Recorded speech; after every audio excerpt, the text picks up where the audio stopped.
Bienvenue à tous. Aujourd'hui, on explore ensemble la structure des grades en franc-maçonnerie. C'est un sujet qui, de l'extérieur, peut sembler un peu complexe, non? On entend parler d'apprentis, de compagnons, de maîtres. Essayons de clarifier un peu tout ça.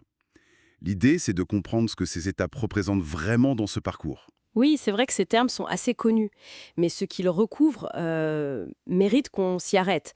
Il faut savoir pour commencer qu'au tout début, c'était plus simple, vraiment. Il n'y avait que deux grades, apprenti et compagnon, c'est tout. Le grade de maître, lui, il est apparu un peu plus tard, vers 1725-1730 par là. Ah d'accord, donc historiquement, ça s'est construit en 3 temps pour la base. C'est ça. Et ces trois grades-là, apprenti, compagnon, maître, c'est vraiment le socle. On appelle ça la franc-maçonnerie symbolique, ou parfois bleue. C'est le cœur du système, si tu veux. Ça se concentre sur les enseignements fondamentaux, la morale, la philosophie. Et justement, ces 3 étapes, qu'est-ce qu'elles symbolisent concrètement? On parle souvent de métaphores, de symboles. Tout à fait.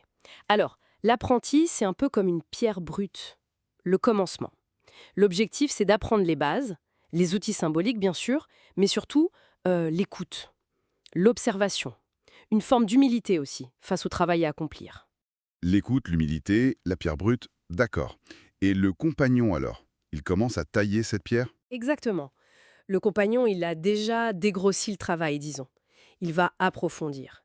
Il met en pratique ce qu'il a appris, il développe ses compétences, euh, la réflexion devient plus intense, le travail sur soi s'affine, on passe symboliquement à une pierre plus travaillée, la pierre cubique.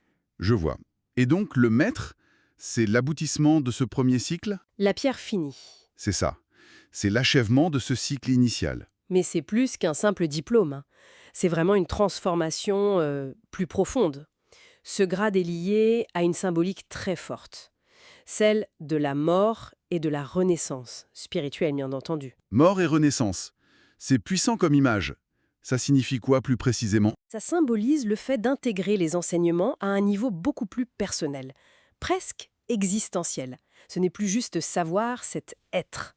Le maître a une compréhension plus globale et il a un rôle plus actif. Il participe plus pleinement à la vie de la loge, notamment dans la transmission des connaissances. D'accord. C'est très clair pour ces 3 grades fondamentaux. Mais alors, quid des autres grades de gré? On entend parler du 4e, du 18e et même du fameux 33e degré. Comment ça s'intègre? Ah, voilà une question importante, parce que ça touche à l'évolution historique de la franc-maçonnerie. Après ces trois grades de base, d'autres sont apparus, assez vite d'ailleurs, dès les années 1730. On les appelle les hauts grades, ou parfois degrés supérieurs. Mais attention, point essentiel, ils sont facultatifs. Facultatif? Donc pas obligatoire pour être franc-maçon? Non, pas du tout. C'est une continuation possible du cheminement pour ceux qui le souhaitent. Un approfondissement proposé au sein de systèmes spécifiques qu'on appelle des rites. Chaque rite a sa propre progression, ses propres symboles. Par exemple, le rite français peut avoir 7 degrés en tout.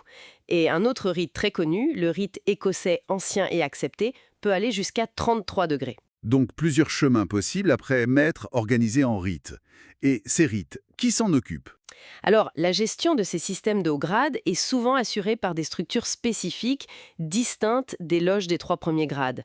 Les loges symboliques, elles, sont généralement regroupées en fédérations qu'on appelle des obédiences. C'est le cas, par exemple, du Grand Orient de Suisse. Maçon du 33e degré, par exemple, a plus d'autorité qu'un maître simple. C'est absolument essentiel de clarifier ce point. La réponse est non. Catégoriquement non. Malgré cette progression, cette échelle de degrés, y compris dans les hauts grades, il n'y a aucune primauté hiérarchique. Aucune. Les grades supérieurs n'ont pas d'autorité sur les grades fondamentaux d'apprenti, compagnon et maître. Ah, ça, c'est vraiment important de le souligner. Oui, parce que l'évolution est purement symbolique, personnelle. C'est un enrichissement. On explore la philosophie, la morale, la spiritualité sous d'autres angles, selon le rite choisi. Mais ce n'est jamais une échelle de commandement ou de supériorité d'une personne sur une autre. Chaque grade est une étape d'apprentissage, de transformation intérieure, pas un grade militaire ou professionnel. C'est une nuance fondamentale. L'image extérieure est souvent celle d'une pyramide très rigide, alors qu'en réalité, En réalité, c'est une question de parcours personnel, d'engagement, de volonté d'approfondir. L'accès à ces degrés dépend de l'investissement de chacun, de son désir d'aller plus loin dans la réflexion proposée par le rite.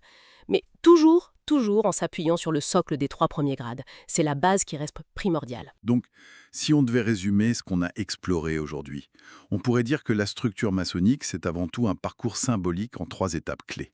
Apprenti, compagnon, maître. C'est universel.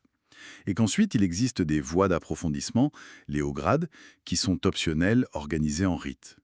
Et surtout que ces grades supplémentaires n'instaurent pas de hiérarchie de pouvoir, mais offrent une continuation du développement personnel. C'est exactement ça. Et ce qui est fascinant, je trouve, c'est cette constance du noyau initial. Ces 3 premiers grades ont traversé les siècles, tout en permettant à une grande diversité de rites et d'approfondissements de voir le jour. Ça soulève une question intéressante, non? Comment une structure initiatique arrive-t-elle à garder son essence, tout en évoluant, en intégrant de nouvelles perspectives, sans jamais renier ses fondations? Une excellente question pour poursuivre la réflexion.